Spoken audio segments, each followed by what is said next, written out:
దేవి గారు నన్ను పిలవడం, గబ్బర్ సింగ్ సినిమాలో సాంగ్ పాడాలి వెళ్ళాడు. అతనే పాట రాశాడు. అది గబ్బర్ సింగ్ దాంట్లో పాడారా? గబ్బర్ సింగ్ లో వచ్చేసి గింత గింత అది మన గన్ను లాంటి కన్నులున్న. అవునా? అందుకోండి. ఏ పిల్ల అది నవ్వేసి పాడు మాకే బాబు, మీరెట్లా నన్ను చూస్తున్నారు, ఇవ్వటం పాడు వాయించండి. హే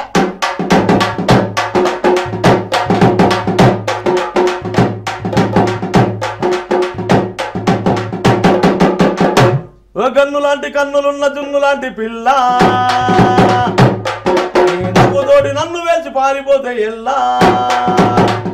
సో పాడిని కొద్దైనా కానీ హిట్ అయినాయి, చాలా హిట్ అయినాయి. అయితే మీరు మాత్రం ఏది పడితే అది పాడు, అంటే జానపద మిక్స్ అయ్యింటేనే పాడతారు. అవునండి, ఎందుకంటే నాకు సంగీతం రాదు, సంగీతం నేర్చుకోలేదు నేను.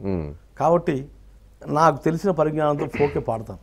సినిమాలో వాడిన ఫోకే, వేదికలో వాడిన ఫోకే, సీడీలో పాడిన ఫోకే. నన్ను మరొక ఆ కళామ తల్లి నన్ను ఒక జానపదుడిగా ప్రపంచ దేశాలను నన్ను ఒక అగ్రగామి గాయకుడు నిలిచిపెట్టింది. మరి ఆ జనపదాన్ని నమ్ముకున్నాను కాబట్టి నాకు న్యాయం చేస్తూ నన్ను తప్పరు ఆ దారి తప్పను. సో మీరు దేశవ్యాప్తంగా తిరిగి 14,000 ప్రోగ్రామ్ ఇచ్చారు కదా, వేరే భాషల్లో ఎట్లా తెలుగులోనే పాడేవాళ్ళ లేకపోతే వాళ్ళ భాషలో ఏమైనా పాడేవాళ్ళ? తెలుగునండి, అంటే ఇంటిగ్రేషన్ క్యాంపస్. ఓకే. ఇక్కడ నాగ్పూర్లో సౌత్ జోన్ కల్చరల్ సెంటర్ అని చెప్పేసి ఉంటుంది. అది రాజీవ్ గాంధీ ప్రధానమంత్రి అయిన తర్వాత భారతదేశ వ్యాప్తంగా తిరుగుతున్నాడు ఆయన. ఓకే. తిరుగుతూ ఉంటే అక్కడ కళల్ని చూశాడు ఆయన. నేను భారతీయుని, ఒక ప్రధానమంత్రిని, నా దేశంలో ఎన్ని కళలు నాకు తెలియదు, నాకే తెలియదు. మరి నా దేశ ప్రజలకు ఎట్లా తెలుస్తుంది? వాళ్ళకి తెలియాలి, మన కళలు మనకు తెలియాలి అని చెప్పేసి ఒక south zone culture centre Nagpur, ఒక south zone culture centre Thanjavur, ఇట్లా వీటిని సమస్యల్ని పెట్టి కళా బృందాలను పిలిచి ఇంటిగ్రేషన్ ఒక 5 రాష్ట్రాలు 7 రాష్ట్రాలను పిలిచి ఢిల్లీలో ప్రోగ్రామ్ ఇస్తాడు. ఇక్కడ తర్జమా చేస్తూ ఇప్పించడం. ఈ ఆర్ట్ ఫామ్ చూడండి, ఈ రాష్ట్రంలో ఈ ఆంధ్రప్రదేశ్ ఇలా ఉన్నాయి. ఈ ఆంధ్రప్రదేశ్ వాళ్ళని తీసుకెళ్ళి అక్కడ ఢిల్లీలో చూపెడతారు, ఇది ఆంధ్రప్రదేశ్ వాళ్ళ ఆర్ట్ ఫామ్. ఇలా చేస్తున్నాం. అక్కడ నేను దాన్ని సెలెక్ట్ అవ్వడం, నా టీం తీసుకెళ్ళి చేయడం. ఇటు జమ్మూ కాశ్మీర్ మొదలు పెడితే కన్యాకుమారి దాకా, ఇటు గుజరాత్ నుంచి మొదలు పెడితే అస్సాం దాకా, ప్రతి రాష్ట్రంలో ప్రతి జిల్లాలో నేను చేయని ప్రోగ్రామ్ ఉంటుంది. ఓకే. అక్కడ రాష్ట్రాలు తిరిగినప్పుడు ఎక్కువగా ఏ పాట పాడేవాళ్ళు? ఎక్కువ అంటే దాంతో పాటకు తోడు డాన్సులు చేసేవాళ్ళు మా వాళ్ళు. బోనాలు ఎక్కువ, బోనాలు బాగా అడిగేవాళ్ళు, మాతుడి అడిగేవాళ్ళు. అంటే కొప్పులంబాడి హైదరాబాద్ది, అది చేసేవాళ్ళు మా వాళ్ళు. అంటే 2 డాన్సులు అవకాశం ఇస్తారు మనం. బోనాలు పాడతారా? బోనాలు పాడతాం. ఈనాడు బోనాలు అంటే చాలామందికి తెలియదండి. బోనం ఎందుకు చేస్తారు, అవును, దేనికోసం చేస్తారు, ఎవరు చాలామందికి అర్థం కాదు. బోనం అంటే ఒక తియ్యటి అన్నం. ఒకనాడు ఏమైందంటే ఒక 300-400 ఏళ్ళ కింద అమ్మతల్లి అవుతుండే. అమ్మతల్లి తర్వాత మసూసి, టైఫాయిడ్, ఇలాంటి జ్వరాలు వస్తే ఈ జ్వరాల కోసం అంటువ్యాధులు వచ్చినప్పుడు అమ్మవారిని మొక్కడం, వాళ్ళకు యాపాకులు పెట్టి ఇది చేసి చేతి తినిపించడం, అట్లా పెట్టి అమ్మవారిని మొక్కడం, అది తగ్గడం. నీకు ఒక బోనం చేస్తామా అని చెప్పేసి ఒక కొత్త కుండను తెచ్చి, ఆ పచ్చి కుండను తెచ్చి ఒక తియ్యటి అన్నం అంటే నెత్తి స్నానాలు చేసి పవిత్రంగా చేసి అందులో అన్నం ఉండి ఆ తియ్యటి అన్నాన్ని వాళ్ళ ఇంటి నుంచి జాతరగా గుడికి తీసుకెళ్లేవాళ్ళు. దాన్ని బోనం అంటారు. అయితే ఈ బోనం తీసుకెళ్తుంటే ముందు శివసత్తులు వెనుక పోతరాజులు ఉంటారు. మరి వీళ్ళెందుకు అని అందరూ అడుగుతారు. ఇది వీళ్ళెందుకు అంటే దుష్టశక్తులు, ఏ దయ్యాలు అయితే ఉంటాయో, ఏ భూతాలు అయితే ఆవరించి ఎంగిల్ చేస్తాయని చెప్పేసి ఈ పోతరాజులు, ఈ శివసత్తులు దానికి కాపలాగా వెళ్తుంటారు.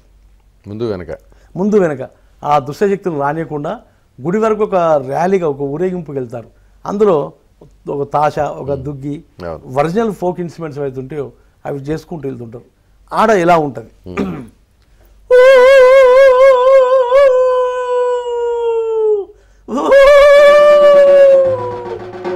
అమ్మా బయలెల్లినాదో, అమ్మా తల్లి బయలెల్లినాదో, అమ్మ తల్లి బయలెల్లినాదో, అమ్మ బయలెల్లినాదో, నాయన తల్లి బయలెల్లినాదో, అమ్మ బయలెల్లినాదో, నాయన తల్లి బయలెల్లినాదో.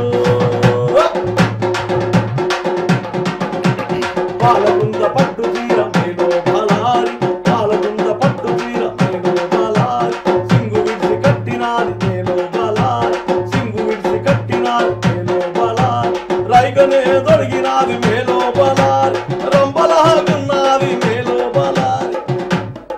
అంటే అమ్మవారిని వర్ణిస్తున్నాడు అక్కడ. అమ్మవారు చీర కట్టి ఎలా కట్టింది, సింగు విడిచి కట్టింది. అమ్మవారిలా కనిపించట్లా, ఒక రంభలా కనిపిస్తుంటే అమ్మవారిని అంటే ఏ విధంగా ఒక్కొక్కరు ఏ విధంగా చూస్తున్నారో ఆ విధంగా కనిపిస్తుంది ఆ తల్లి. సో మీరు ఉర్దూ తెలుగు కలిపి కూడా పాడతారు కదా రబాలు? ఉర్దూ కూడా ఇది చేస్తారండి. అంటే ఇక్కడ బుడ్డర్ఖాన్ అని చెప్పి తెలంగాణలో బుడ్డర్ఖాన్ అని చెప్పి వస్తారు. అవును. అంటే ఇప్పుడు కనిపించాలి, కనుమరుగైపోయారు. ఇప్పుడు లేరు ఒకనాడు బుడ్డర్ఖాన్లు. సెంటు బాటిల్స్ పట్టుకొని ఊర్లలోకి వచ్చేవాళ్ళు, అవును. ఒక బ్యాగు, పెద్ద గడ్డము. ఈ మనవరాలు వరుస అయ్యే వాళ్ళ మీద నా పిల్ల అని చెప్పేసి వాళ్ళని గుంజుతూ వాళ్ళు పాడేవాళ్ళు అన్నమాట. అంటే ఆ రోజులలో హిందీ రాని వాళ్ళకు ఆయన హిందీ తెలుగు పాడేవాడు. అంటే ఆశ కవిత్వం, వాళ్ళ కవిత్వం ఎంత గొప్పగా ఉంటుందంటే ఈ పాట విందమ్మా. అరే సునో మేరే గానా, అరే సునో మేరే గానా బిల్కుల్ సమజ్ జానా, అరే సునో మేరే గానా. చామల్ కు బోల్తే బియ్యం, సైతాన్ కు బోల్తే దయ్యం, అరే సునో మేరే గానా. వినండి. పత్తర్ కు బోల్తే బండ, పత్తర్ కు బోల్తే బండ, గిరుగుడు కు బోల్తే తొండ, అరే సునో మేరే గానా బిల్కుల్ సమజ్ జానా, అరే సునో మేరే గానా. వినరా? ఔరత్ కు బోల్తే ఆడది, గదే కు బోల్తే గాడిది, అరే సునో మేరే గానా. ఈ బుడ్డరకాలంలో ఇలా వచ్చి ఈ పాటలు పాడుతూ సెంటు అమ్ముకునేవాళ్ళు. వాళ్ళు కూడా వచ్చిన వాళ్ళు పెద్ద మనిషి కదా తీసుకుందని చెప్పి సెంటు తీసుకునేవాళ్ళు, అవసరం లేకపోతే కొనేవాళ్ళు. కొన్నంటే ఆయన ఒక ఎంకరేజ్ చేయటం, అది అంటే ఇందులో వాడుతుంటే ఆనందపడేవాళ్ళు, అదే ప్రోత్సహించడం అన్నమాట. అలా